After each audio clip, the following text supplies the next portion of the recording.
Vote सार्वजनिक करके जो मुहूर्त देख रहे थे भारतीय जनता पार्टी के लोग कब जारी होगा, यह लगा कि नीतीश कुमार जी जो कहते हैं तो करते हैं।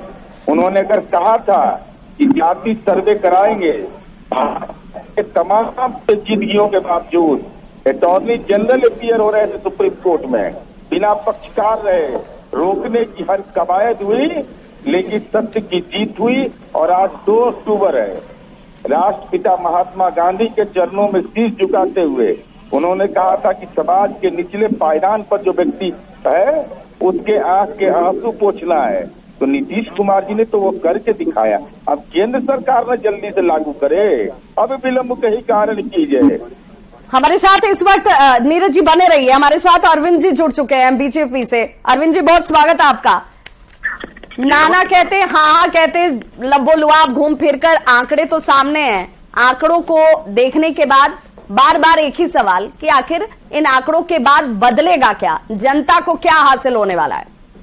देखिए, हम लोग पहले तो ये जातीय जनगणना का जो प्रस्तुति हुआ है इसका स्वागत करते हैं, लेकिन ये किस मैकेनिज्म पे ये जातीय जनगणना हुई है बिहार में, कितना सही तरीका से हुई है, कितना गलत तरीका से हुई है। कुछ ऐसी जातियां हैं जो बहुत निचले स्तर पे उनका जनसंख्या बढ़ा नहीं है, गरीबी का क्या हाल है और रोजगार का क्या हाल है। अरविंद जी, आपको कहाँ त्रुटि दिखती है? आपको किन जातियों में शंका हो रही है कि भाई ये जातियां तो और ज्यादा होनी चाहिए थी, ये इन आंकड़ों में तो ये कम दिख रही हैं? इसको एक बार अध्ययन करने का चीज है। अनुसूचित दलित पिछड़ों का जनसंख्या बढ़ा ही नहीं है, और भी जातियों का देखना पड़ेगा कि क्या स्थिति से बढ़ा, ये सब अध्ययन का चीज है। और हम लोग इसका अध्ययन करेंगे, अध्ययन करने के बाद ही इस पर पूर्ण रूप से बोलेंगे। तो ये बड़ी खबर इस वक्त, और ये वो आंकड़े हैं जिसे सरकार ने सामने ला दिया है। कुर्मी कुशवाहा 4.27%, ये वो आंकड़े हैं जिन आंकड़ों के जरिए अब ये बार बार कहा जा रहा है कि देखिए आंकड़ों के जरिए विकास का खाका खींचा जाएगा। ब्राह्मण जो है वो 3.67%। राजनीतिक तौर पर हालांकि बीजेपी ये बार बार कहती रही कि जातीय गणना के विरोध में हम नहीं खड़े हैं, ये पता होना चाहिए, ये जानकारी होनी चाहिए कि किसकी संख्या कहां तक पहुंची है, आखिर वो जनसंख्या क्या है। राजपूत की बात कर लें तो 3.45%, वहीं सोनार जो है उनकी संख्या 0.68% मानी गई है, वहीं कुम्हार 1.04%। और इन आंकड़ों के साथ अब इस पर राजनीतिक प्रतिक्रियाएं भी जो है वो सामने आनी शुरू हो चुकी हैं। आगामी चुनाव चाहे वो लोकसभा का हो या 2025 में विधानसभा का हो, इन चुनाव के मद्देनजर सियासत की बात बार बार की जा रही थी कि जातीय गणना कराने के पीछे का मकसद क्या है। लेकिन जातीय जनगणना जो केंद्र सरकार करा सकती है, अब उसे लेकर के भी तमाम तरीके से बयान भी सामने आते हुए, लेकिन बिहार सरकार के जातीय गणना का आंकड़ा जो है वो इस वक्त आपके टीवी स्क्रीन पर है। और टीवी स्क्रीन पर आप देख पा रहे होंगे अनुसूचित जाति 19.95%, अनुसूचित जनजाति भागीदारी की बात बार बार कही जा रही थी, कहा जा रहा था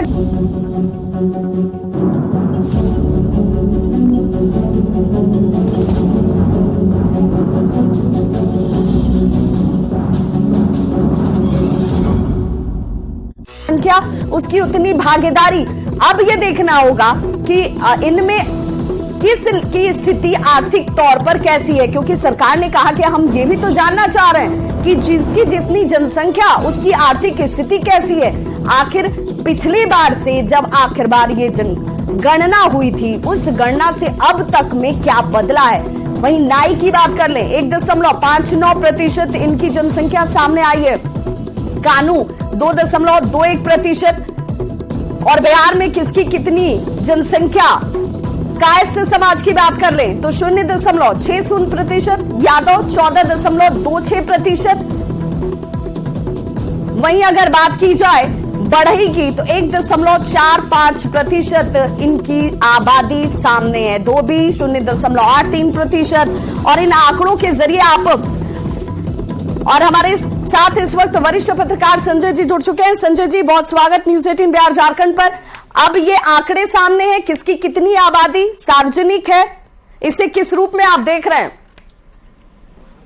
नहीं, ठीक है, ये सेंसस जो किया गया तो उसमें क्या वो फैक्ट और फिगर क्या था, कितने लोग उसमें छूट गए, कितने लोगों का वास्तविक फिगर आया, ये तो थोड़ा सा और देखने वाली बात होगी।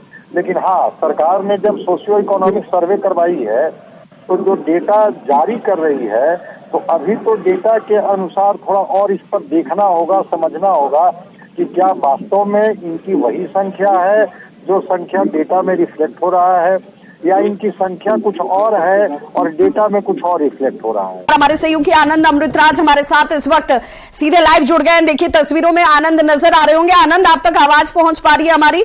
और उनके साथ देखिए अशोक चौधरी भी मौजूद हैं।